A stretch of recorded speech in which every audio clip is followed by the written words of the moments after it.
sure. Oh, right as we go into it, we do see the roller on the side of Babble Bobble. They still kept the roller and the fire fin. So, not something that we generally see as turf war weapons, but maybe against DetonatioN Gaming, it'll be the weapons that they're comfortable with and that'll help them secure this turf war win. Certainly could be. I still kind of hold true to the fact that roller in concept is very good on this map because you have a lot of different levels that you can flip onto. But if you're having some trouble kind of maneuvering yourself to those opportunities to get some of that paint on the map, it's going to be really, really difficult. And I think from what we've seen so far, DetonatioN Gaming does have a way with their weapons to be able to shut down anything that is coming at them when they are coordinated. Right in the beginning of this set, that was almost each team went straight into mid and didn't really worry about painting, but worried about getting picks there right off the bat. So it was pretty aggressive from both teams right in the beginning. And we see here DetonatioN Gaming. There's that roller we were talking about. He was sneaking around the levels here and trying to get picks off of Babel. Very, very smart. Yeah, I think that it was a really good idea to be able to kind of shark around there. Didn't quite pan out for maybe what they were going for, but they did cause a little bit of a distraction at least, which is always helpful as well. Speaking of sharking and distraction, there's that roller yet again. Doesn't quite get the which that maybe they are looking for, as it looks a little bit like an ink bath going on in mid here. Absolutely. DetonatioN Gaming, they've got in here at the 1 minute marker just about. They were able to take 3 down on the side of Babble Bobble. They're doing exactly what they need to for a turf war match. They're painting around all the edges, making sure that they get as many turf points as they need. They're taking mid, and wow, just like that, as Babble Bobble comes out one by one, they're trying to get those picks on them so that way they can secure this. I was going to say, before you mentioned that they were taking time to paint, a little bit of my pet peeve was in that top right corner, that plat was not painted. And I'm like, you're letting points go on your own side because nobody's going to be able to get up there. But they did end up painting that, so thank you for saving my heart and making me feel better about things. So, they didn't do it for me, but I think that helped. Yeah, things like that in a turf war match can make that much of a point difference. So that was really good that they painted that. It certainly can. I think that 2% can come in when there's just like a little bit of turf that isn't covered. If you had that, then you might have a little bit of that chance over the other team if it comes in very, very close, which I think this one will be pretty darn close looking at what we have so far. Yeah, each team here in the wow. That was a really great roller double right there that we got to see. But each team there, they were both fighting for mid, and it looks like just in that last, 10 seconds, 20 seconds, Babble Bobble was able to paint over all of that paint that DetonatioN Gaming had, and were able to secure that. And wow, you can even see here their fire fin or for this map and mode specifically. I'm not sure if they'll switch off any other weapons though. Certainly could. I like the Tri-Slosher, and we get that blaster that's coming out of DetonatioN Gaming as well. And still sticking with that fire fin, I think the bomb rush here for the fire fin could be very useful because it's not so far from this perch that we see over here into zone if you're able to get those bombs exactly where you want them. Yeah, absolutely. Those bombs can be really crucial here for getting the zone back when they need to. And right off the bat, we see Babble Bobble here coming out with a few picks and keeping the zone and keeping this pressure around so that way DetonatioN Gaming can't get in. They are doing a great job keeping that pressure. I think that this is kind of the change that we were looking for from the earlier first round when we watched them in turf war, because they didn't quite hold on to mid maybe as long as they wanted to in that game. Look at that direct. I'm sorry. They even know someone was there, and that's just a beautiful direct. And the only thing that is more beautiful than a blaster getting a direct is an in-air snipe to me. I agree with that. That's something that the sound it makes, and then that's a crucial pick. It's great. It's so nice. And speaking of nice, we are only 20 points away from them taking the lead right now, but with only one player remaining in mid, I think it's going to be hard for DetonatioN Gaming to hold on to that enough, and it certainly is. Bobble takes the zone back over, and they continue to tick away onto this penalty that they have. So I don't know, it's going to be kind of tough for DetonatioN Gaming to break back in. They have a lot of purple on the map, but they don't really have any easy roads in. Yeah, and you can see the roller here. He is just charging under the drop here. Oh, and right as I say that, he was just waiting there for someone to drop so he could get them, but they saw him before he could do, or they could do anything, and DetonatioN Gaming, with that pick on the roller, was really crucial, so that is going to help them push back in.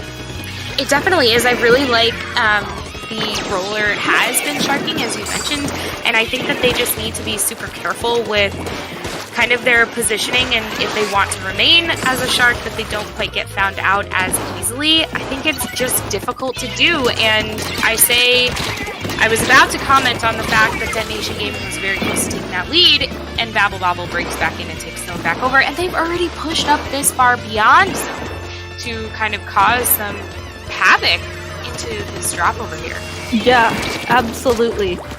And we got to see I saw the Charger there get some really nice picks and from the zone, so they're doing great at not pushing in too much, but just holding the zone in the right spot and getting the picks off DetonatioN Gaming. DetonatioN Gaming is trying so hard to get map control here, paint and get their specials, but it's looking like it's really difficult for them.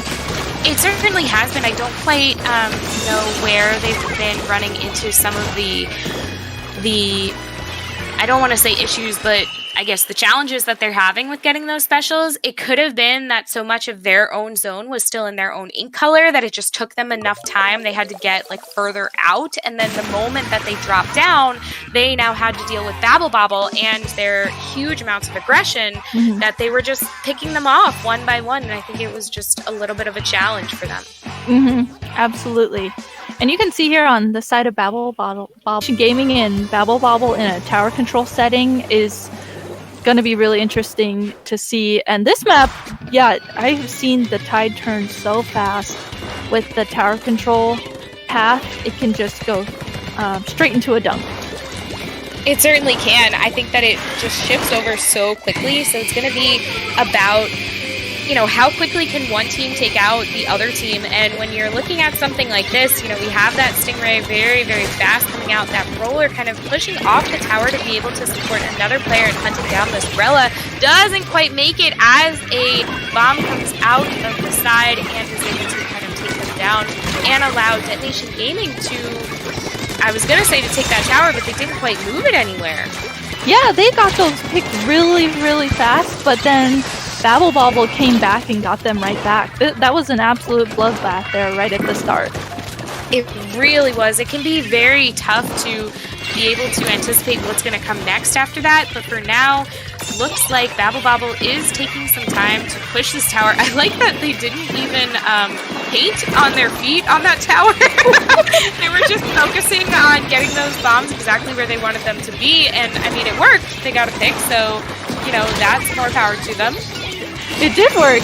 They knew that they just needed to be standing on the objective there and get the splat ahead of them in order to push the tower forward. But looks like Bobble came, or DetonatioN Gaming came right back there.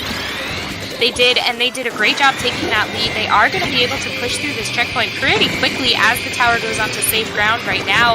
And having that Stingray at the ready was very helpful as well. They are consistently getting 2 down on the side of Bobble too, so that's going to be very helpful because they just don't have to worry about these 4-person coordinated pushes coming out, and they can just concentrate on how do we push ahead of this tower to make it a lot easier for our teammates to take that. Look at those bombs that just went right through them. Oh my gosh. This is just, there is so much going on in this push. Bobble knows that they need to stop this. They're trying really hard with all those bombs. The bomb rush. Oh, and there it is. I'm sorry. I'm sorry. I know this happened hours ago, but I'm so sorry that I am cursing whoever that was. It's like the game read into the future and knew exactly what you were saying about taking a swim. Honestly, maybe the water's fine, and maybe we're all missing out. But either way, we are looking at an opportunity for the zone to go back into mid, and a beautiful shot as well from Bobble. This Charger player, as we've been mentioning, just getting some of these picks that are really beautiful and exactly what you want to see coming out here. They just haven't quite been able to push far enough up ahead of tower to be able to stop DetonatioN Gaming from shutting them down. And I think that that's kind of the problem that Bobble is running into. Yeah, you can see Babble's Charger player try and get on the tower. We've seen it multiple times. So they will get on the tower, and then no one is really up ahead of the tower's path to help secure that push that they try and start. So that's kind of an issue we keep continuously seeing. It certainly is, and I think that it's something that they need to maybe take focus on for the next time that they're able to play this map. It might just be that it's a little more challenging because of the directions you need to go, right? So you need to push ahead kind of opposite of where you would think you'd be coming from, and it's directly from your spawn. So if you're coming out of spawn, it's very easy to get there, but if you are already on the other side of the map, it's much harder. Look at that! Beautiful! I don't even know. That was amazing. And obviously we saw it coming, and I'm just talking about everything else. Wow. Yeah, that's always a really crucial pick. Like we saw it right there on a Stingray when the tower is going. That was a crucial pick in the moment. I don't know if they're going to be able to help follow up with that. And right as I say that, they're still gaining points on the side of Bobble, so maybe they will get to continue this. They are certainly going for it. I think using that opportunity, that splashdown and everything as a little bit of a distraction was helpful, but it looked like at one point they did abandon the tower and they didn't get the checkpoint that they were going for, and a beautiful triple coming out right there from, I believe that was the NZAP player. So really, really nice job there too. That was really, really crucial on the side of DetonatioN Gaming. That triple there in the last 20 seconds. And then they're just continuously getting these picks that they need to secure the win. They are. They're doing such a fantastic job with it, and I am very excited to see what we're going to get next from Rainmaker, because I think DetonatioN Gaming has shown that, hey, we're not just going to roll over and let you take this. We are going to fight back, and, we're going to make a really strong showing on tower control. Oh, absolutely. And you can even see here in the splat count. And I don't know, maybe we'll be surprised. Maybe we'll get something else really, really unplanned or surprising coming out. Oh, and right as we were saying that, when we were talking about on the side of Bobble, they actually switched off of the Bomb Rush Charger. Ooh. So in this case, it looks like they decided to go for a Stingray pick on Camp Triggerfish Rainmaker, which I think it's a really great pick. I absolutely agree with you. I think that this was really smart for them to kind of swap off. I also am a little worried in terms of I was like, they were pushing that Rainmaker with nobody in front of them, but it looks like they were able to coordinate that pretty quickly to move kind of far, and even getting this onto the net. There's still a couple of players over here that are able to support this Rainmaker carrier as they get this all the way to the pedestal. What in the world? 5 points. And they got a wipe right away, right here at the end. So is this gonna be? This is just a classic Rainmaker match that you see from 0 to 100. That deserves a round of applause. I'm sorry, that was the type of Rainmaker game that you're like, hey, this is gonna be great. This is gonna be really good. Everything looks evenly matched. Oh no, we're running. Wow. That just happened so fast that I couldn't even think about really the weapons that each team picks. That was really good on the side of Bobble. They saw exactly where the picks were that they needed to get. They grabbed the Rainmaker immediately when they knew they had the chance to, and they were able to secure it just like that. They certainly